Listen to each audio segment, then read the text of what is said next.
Assalamualaikum warahmatullahi wabarakatuh, Sobat Tani, Sobat Sehat Tiara Farm. Saya masih di kebun anggur impor, kebun anggur impor Jakarta. Masih dengan ownernya langsung, Pak Suprianto Marinir. Oke, kita ngobrol lagi ya. Ini banyak bibit, banyak bibit yang seger-seger, yang bagus-bagus. Ini kita ngobrol jenisnya apa dan harga bibitnya, terus ya jenis kali itu ya yang lebih penting ya. Oke. Assalamualaikum Pak Suprianto. Waalaikumsalam warahmatullahi wabarakatuh. Jumpa lagi dengan saya Pak Suprianto. Iya Pak, senang banget Pak ngeliat bibitnya bagus-bagus nih Pak. Iya. Ini sudah siap jual ya Pak ya? 2 minggu lagi. Oh, 2 minggu lagi? Iya, ini umurnya baru 3 mingguan. Oh, 3 minggu. Jadi kita menjual bibit dikala daunnya lebih dari 7. Apanya Pak? Daunnya? Oke. Ya, karena kalau bibit ini daunnya kurang dari 5, kemungkinan belum keluar akar. Oh. Ya, sifatnya anggur ini dia nutrisinya ada di batang. Jadi ketika kita tanam seperti nanam pohon singkong. Pohon singkong sama, nutrisi di batang. Begitu ditanam, dia keluar tunas dulu, setelah itu baru keluar akar. Nah, kenapa kita menjual bibit itu daun di atas 7? Supaya meyakinkan pembeli kalau itu akarnya udah keluar. Jadi kita udah sering eksperimen, kalau anggur ini daunnya udah lebih dari 7, pasti akarnya udah bagus. Aman ya? Iya, aman. Nah, perlu para pemirsa ketahui, jangan pernah ketipu beli online tentang anggur. Perlu dilihat nih contohnya. Jadi rata-rata anggur impor itu gabungan antara anggur lokal dengan impor. Jadi hidupnya anggur impor menupang di rootstock lokal. Jadi dia supaya tumbuh, pertumbuhannya bagus. Kenapa? Karena anggur impor ini cenderung dia kalau ditanam dia tidak mudah keluar akar. Nah, sedangkan anggur lokal dia menyesuaikan dengan kondisi alam di Indonesia, dia mudah keluar akar. Kalau yang Bapak tanam ini, ini rootstocknya itu artinya batang bawah. Batang lokal. Ya, batang bawahnya ya, Sobat Tani, Sobat Sehat. Ini batang bawah nih. Ini lokal ya Pak? Iya, lokal. Ini jenis Isabella. Nah, ini jenis N06. Pak, jadi yang lokal ini kelebihannya apa Pak? Kelebihannya di perakaran. Oh, perakarannya kuat gitu? Iya, perakarannya kuat. Karena anggur ini begitu buah banyak, kalau perakaran nggak kuat dia bisa gagal.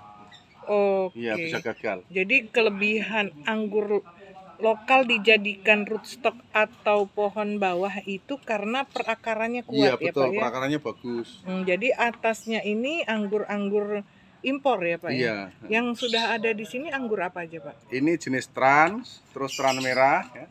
Karena tran itu cenderung hijau, kalau full matahari menjadi oranye. Nah, ini kebetulan di sini saya punya varian baru tran merah, sama ada lagi ARA 15, nih varian dari Amerika, dia tanpa biji, warna hijau. Bentuk buah mirip kapsul. Ada Livia itu warnanya agak kuning ya, kekuningan, kuning kemerahan, dia manis Livia. Mudah buah juga. Ada Taldon tuh merah oval, dia bagus besar, manis juga. Pokoknya ini di sini alhamdulillah anggur-anggurnya layak untuk dikomersilkan, bukan hanya dimakan, tapi layak untuk dikomersilkan. Layak juga ditanam di suhu dan kondisi di Indonesia ya Pak? Iya, betul. Intinya menanam anggur itu satu, sinar matahari. Jadi kita nggak peduli mau nanamnya di pantai, di dataran rendah maupun di pegunungan. Kalau kurang matahari, artinya dia mungkin kenaungan pohon yang lain, pohon besar atau mungkin rumah dan sebagainya, itu pertumbuhan kurang bagus.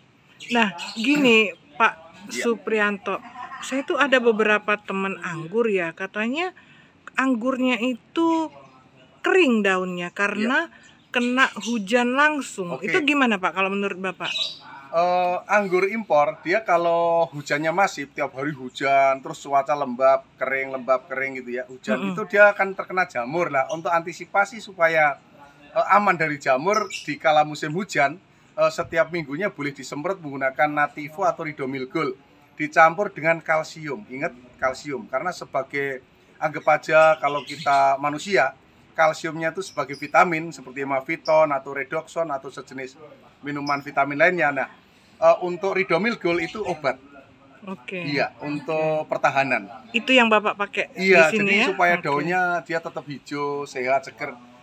Nah, satu lagi, dikala anggur kita terkena jamur, jangan sekali-kali dipupuk yang banyak mengandung unsur nitrogen. Karena jamur itu makannya nitrogen. Makanya kalau ada yang kena jamur di pupuk NPK, Ponska, KNO3 merah ya, termasuk POC yang kandungan N-nya tinggi, itu jamurnya malah gemuk. Oke. Pak, tadi yang menyiasatin apa? Kena hujan. Jadi dia tetap butuh sinar matahari. Iya.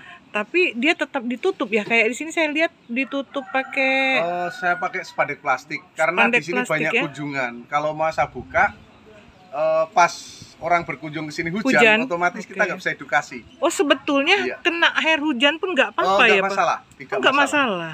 Yang masalah itu kalau kita yang nggak mau mengerti, artinya kita pembiaran ya, pembiaran terhadap tanaman kita. Jadi kalau kita mau mengerti sifat anggur, ya hanya di musim hujan aja. Begitu memasukin kemarau, dia udah no problem. Jadi anggur ini hanya butuh obat 2 itu aja, fungisida sama insektisida.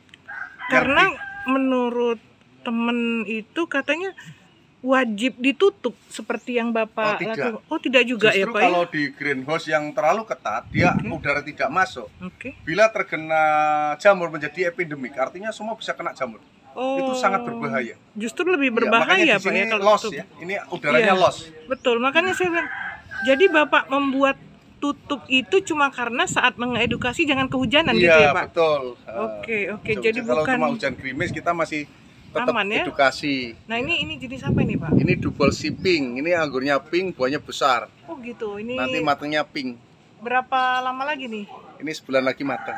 Sebulan ini lagi udah mulai kita segede bikin jari. Video kalau sudah. Iya, ini pink, insya Allah sebulan lagi dia matang. Oke, jadi kembali lagi ya Pak Suprianto, kalau teman-teman mau bertanam anggur, mau menanam anggur, jangan berpikir biayanya mahal, mesti bikin atap dulu biar enggak anggurnya rusak gitu ya Pak. Enggak begitu ya. Jadi anggur ini kadang-kadang ya percaya nggak percaya, dibiarkan aja bisa gemuk asal medianya tepat.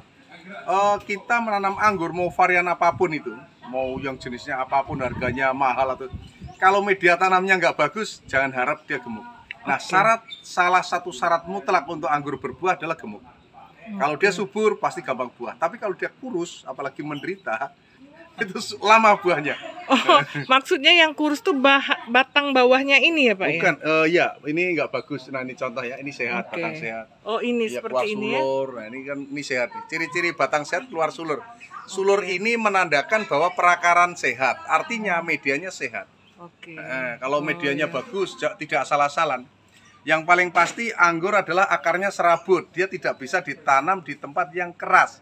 Makanya para pemirsa apabila ingin menanam anggur, pastikan dulu media di tempat di mana kita menanam anggur. Kalau perlu dicangkul dulu. Dicampur media sekam lapo atau sekam bakar 1:1 supaya dia empuk. Tabur kapur dolomit 2 genggam, diaduk, dikasih NPK boleh 1 sendok, baru ditanamlah anggur. Nah, anggur jangan sekali-kali menanamnya di tempat cekungan yang bila terjadi hujan dia kegenang air. Merendam ya. Karena akar serabut tidak tahan dengan genangan air kecuali padi ya, udah kodratnya dia. Iya, betul. Jadi kuat. Anggur ini umurnya ratusan tahun, bahkan termasuk pohon yang unlimited umurnya. Belum diketahui berapa umur anggur ini mati, nggak ada. Kalau pohon-pohon yang lain biasanya di atas 50 tahun mati. Yang ada mungkin mati karena nutrisinya nggak ada gitu Pak ya? Mungkin iya, bisa jadi mati karena dicabut atau mungkin itu. Kalau setahu saya belum ada yang ceritanya anggur tuh mati. Iya. Mati mungkin karena umur ketuaan terus mati itu nggak ada. Mati karena nggak dirawat mungkin ya Pak ya, yang sudah belakangan ini. Nggak dirawat aja tumbuh terus tuh. Kalau kecuali cabut pohonnya, kalau dipotong dia tumbuh tunas baru. Dan hebatnya anggur ini antioksidannya tinggi. Tinggi. Itu mencegah kanker ya. Termasuk dia melancarkan peredaran darah, menguraikan kolesterol. Katanya dokter nih. Yang cerita sama saya kan banyak pengunjung dokter ke sini. Dan untuk orang umur di atas 50 tahun itu sangat bagus untuk mengonsumsi anggur karena menyenyakkan tidur. Makanya orang-orang Eropa pada minum wine ya, minum minuman anggur, jangan punya image negatif, mereka mabuk-mabukan ya. Yang yellow alkohol, artinya dia minum untuk kesehatan, itu sangat bagus untuk melancarkan darah. Makanya orang-orang Eropa umur 100 tahun pun masih sehat ya. Jalannya masih kenceng, masih nggak kayak orang masih kelihatan seger lah gitu. Iya, antioksidan tinggi. Iya, antioksidannya tinggi. Oke. Terus mohon maaf, anggur ini banyak disebutkan di dalam kitab suci Al-Quran. Artinya anggur ini benar-benar bagus.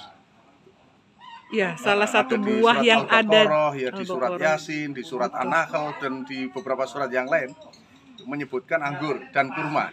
Ya, Dua betul. pohon ini yang paling banyak disebutkan di Al-Quran, kecuali zaitun dan lain-lainnya. Oke, betul. Bukan berarti di sana nggak ada durian terus nggak disebut ya. Enggak. Oke.